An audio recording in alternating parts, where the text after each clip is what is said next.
रहे हो सर, ये जौहर स्थल है। धोखे का प्रयोग करता है अलाउद्दीन खिलजी, जौहर किले का किया जाता था, क्योंकि ये गार्डन जो देख रहे हो सर, ये जौहर स्थल है।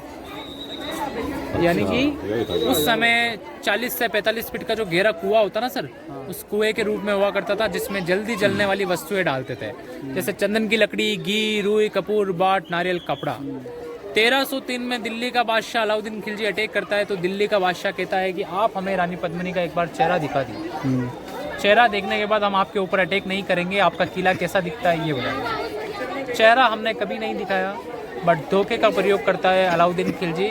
इस किले का राउंड मारने के लिए आता है और यहाँ से वापस जाता है, तो जाते समय सर मेवाड़ के राजा रतन सिंह को बंदी बनाता है। बंदी बनाता है। मेवाड़ की सेना और अलाउद्दीन खिलजी की सेना के बीच में युद्ध होता है। उस युद्ध में मेवाड़ की सेना हारती है। अलाउद्दीन खिलजी इस किले पर जीत कर आता है। आने से पहले सर रानी पद्मावती के नेतृत्व में इसी किले के ऊपर, इसी स्थान पर 16,000 दासियां अपने आप को जिंदा अग्नि में जौहर करती है। यहीं पर, इस जगह पे, क्योंकि पहले 45 फीट का कुआं था। और यहाँ पे ये बंद किसने कराया? गवर्नमेंट ने किया। गवर्नमेंट ने कर दिया, कुआं बंद कर दिया। अभी बंद गया। 45 फीट का था। सामने जो वो लड़कियां चल रही ना सर, नीचे का एक पानी का तालाब है, उसमें नहाना, मंदिर दर्शन करना, 16 श्रृंगार करने के बाद रानी उस वाले गेट से जाएगी, उस वाले गेट से जाएगी, उस वाले मंदिर में दर्शन करेंगी अग्नि देवी के, और दासियां और अन्य जो महिलाएं हैं वो इस वाले गेट से जाएगी और वहाँ जाएगी। अपने साथ में एक एक श्रीफल नारियल होता ना सर, नारियल लेके जाएगी। सबसे पहले नारियल को जिंदा अग्नि में डाला जाता था, उसके बाद रानी जाएगी, उसके बाद अन्य महिलाएं। उनके साथ में जो छोटे छोटे बच्चियां होती ना सर, 5 साल, 10 साल, 11 साल, उन बच्चों को भी सर कमर पर टाई कर कर फिर जौहर में कूदना होता। और 16,000। उसके बाद अलाउद्दीन खिलजी का पुत्र यहाँ 10 वर्षों तक शासन करता है। 10 वर्षों में पूरा तोड़ फोड़ किया गया। सेकंड अटैक गुजरात का बहादुर शाह करता है, तो राजमाता कर्णावती 13,000 अन्य दासों के साथ में सेकंड जौहर किया था सर। उसके बाद भी सर ये मंदिर, पैलेस, मूर्तियाँ सभी को तोड़ा।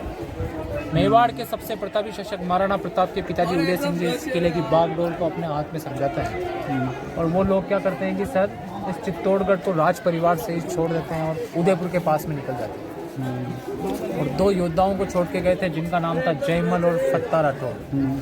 जब इस किले के ऊपर तीसरा अटैक सर अकबर करता है, तो जयमल और फत्ता राठौर इस किले की बागडोर अपने हाथों में संभालते हैं, और उस फाइट होता है। तो तीसरा जौहर इवनिंग के टाइम पर किया जाता है, अपने पति के सामने, अपने ससुर के सामने और अपने बच्चे के सामने। मेवाड़ के योद्धा यहाँ खड़े के थोड़ी देख रहे थे और रानियाँ जौहर कर रहे थे। अर्ली मॉर्निंग सर गेट खोले गए, दोनों योद्धा लड़ते हैं। 20 से 25 हज़ार अकबर के सैनिकों को काट देते हैं।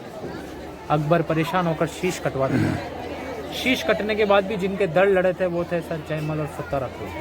अभी जो आप 7 गेट चढ़ के आए ना, बीच में कुछ टेंपल देखे होंगे इधर की साइड में, वहाँ उनके शीश कटवाए। इस स्थान की खुदाई कराई, अत्यधिक मात्रा में हड्डियाँ, उन रानियों के ऑर्नामेंट्स, मिट्टी का परीक्षण करवाया गया। तब साबित हो गया था कि तीनों जौहर इसी स्थान पर। इतिहास में 3 जौहर हुए यहाँ पे। तीनों जौहर में लगभग 40,000 महिलाओं ने अपने आप को जिंदा अग्नि में लगाया। ऐसा क्यों जौहर क्यों किया जाता था? क्योंकि दिल्ली का बादशाह अलाउद्दीन खिलजी इतना क्रूर बादशाह था कि जब इस किले के ऊपर आया था, तो 1301 में रणथंभौर के किले पर आक्रमण किया था। वहाँ की रानियों ने भी जौहर किया। कैसा जौहर किया सर? अग्नि में कूदकर नहीं सर, पानी में कूदकर जौहर किया। और आपको पता है कि 3 दिन के बाद लाश ऊपर आ जाती है। अलाउद्दीन खिलजी इतना क्रूर थे कि उसके बाद भी सर मरे हुई लाश को साथ में ले जाकर उनके साथ में रेप करना, उनके साथ में बर्बरता करना। इसी कारण 1303 में जब जौहर किया, तो कोई दूसरा आदमी शरीर को टच ना कर पाया। इसी कारण सर अग्नि में कूदकर जौहर किया, बॉडी पूरा राख।